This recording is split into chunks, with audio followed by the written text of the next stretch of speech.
Hello বন্ধুরা, কেমন আছো তোমরা? আশা করছি বেশ ভালো আছো। আমি রহমান পলাশ তোমাদের সবাইকে স্বাগত জানাই গোজি 8-এ।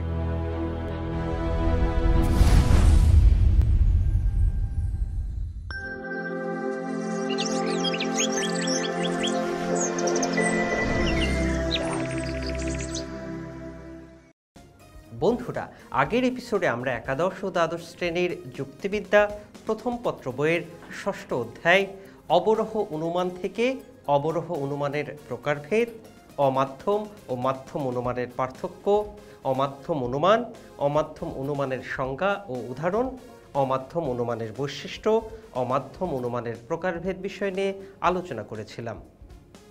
আজ আমরা আলোচনা করব এই অধ্যায়ের নতুন কিছু গুরুত্বপূর্ণ বিষয় নিয়ে। তাহলে চলো বন্ধুরা, আলোচনা শুরু করা যাক। বন্ধুরা, প্রথমে জানব আবর্তন সম্পর্কে।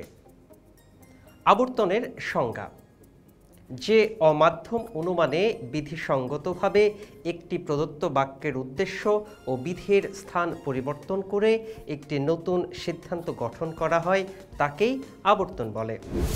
বন্ধুরা, আবর্তন সম্বন্ধে যুক্তিবিদ জোসেফ বলেন, একটি যুক্তিবিদ্যা তখনই আবর্তিত হয় যখন তার উদ্দেশ্য পদ বিধেয় পদে পরিণত হয় এবং উল্টোভাবেও হয়, আর তার গুণ অপরিবর্তিত থাকে। আবর্তন একটি অমাধ্যম অনুমান। এখানে একটিমাত্র আশ্রয় বাক্য থেকে সরাসরি সিদ্ধান্ত টানা হয়। বিশেষ কয়েকটি নিয়ম অনুসরণ করে একটি প্রদত্ত বাক্যের উদ্দেশ্যের স্থানে বিধেয়কে এবং বিধেয়ের স্থানে উদ্দেশ্যকে বসিয়ে সিদ্ধান্তটি গঠন করা হয়। আবর্তনের আশ্রয় বাক্যের বলা হয় আবর্তনীয় এবং সিদ্ধান্তকে বলা হয় আবর্তিত। আমরা আবর্তনের উদাহরণ জানব। কোনো মানুষ নয় নিখুঁত, এটি আবর্তনীয়। সুতরাং কোনো নিখুঁত জীব নয় মানুষ, এটি আবর্তিত।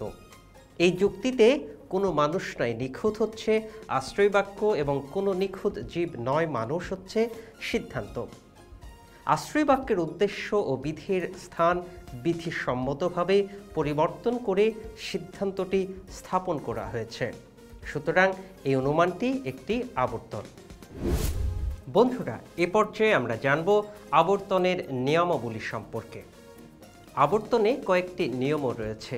সেগুলো হলো: আবর্তনীয়ের উদ্দেশ্য পদটি আবর্তিতের বিধেয় পদ হবে, আবর্তনীয়ের বিধেয় পদটি আবর্তিতের উদ্দেশ্য পদ হবে, আবর্তনীয় এবং আবর্তিত উভয়ের গুণ একই রূপ হবে, অর্থাৎ আবর্তনীয় সদর্থক হলে আবর্তিতীয় সদর্থক হবে এবং আবর্তনীয় নয়ার্থক হলে আবর্তিত নয়ার্থক হবে। আবর্তনীয়ের কোনো অবাপ্য পদকে আবর্তিতে বাপ্য করা যাবে না। বন্ধুরা, আমরা জানব আবর্তনের প্রকারভেদ সম্পর্কে। আবর্তনকে মোটামুটি দুই ভাগে ভাগ করা যায়, যেমন সরল আবর্তন ও সরল আবর্তন।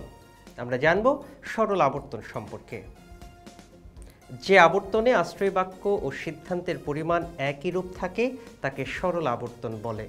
ধরো ই বাক্য এবং আই বাক্যের আবর্তনকে সরল আবর্তন বলা হয়। ই বাক্যকে আবর্তন করলে ই বাক্যই পাওয়া যায়। বন্ধুরা, যেমন ই কোনো কোকিল নয় সাদা, এটি আবর্তনীয়। সুতরাং ই কোনো সাদাজীব নয় কোকিল, এটি আবর্তিত।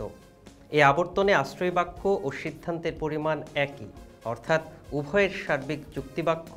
আবার আই বাক্যকে আবর্তন করলে আই বাক্যই যেমন পাওয়া যায়।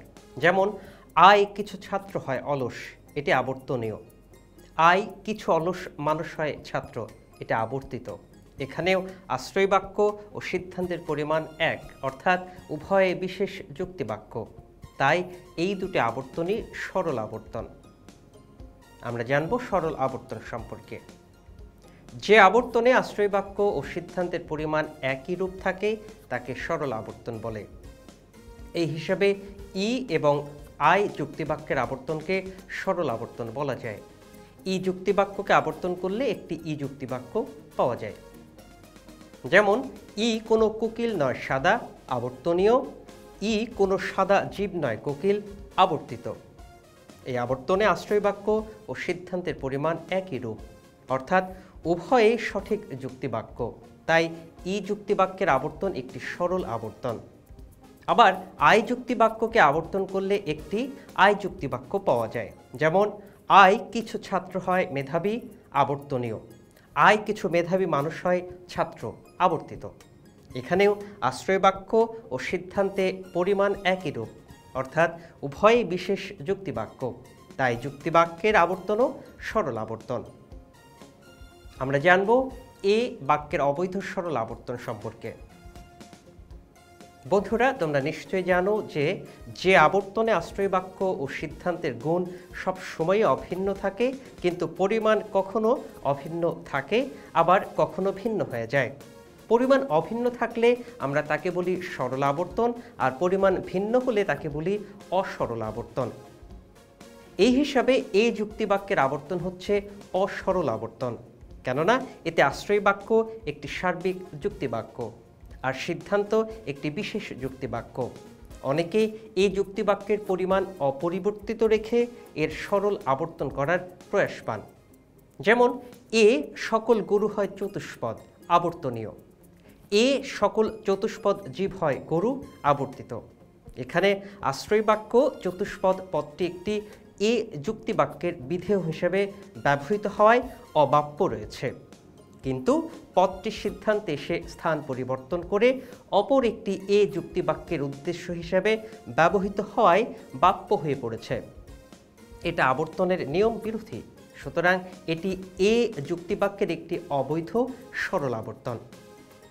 বন্ধুরা, এই ছিল আমাদের আজকের আলোচনার বিষয়। পরবর্তী ক্লাসে আবার দেখা হবে। ততদিন পর্যন্ত তোমরা সবাই ভালো থেকো, সুস্থ থেকো এবং গো জিএইটের সাথেই থেকো।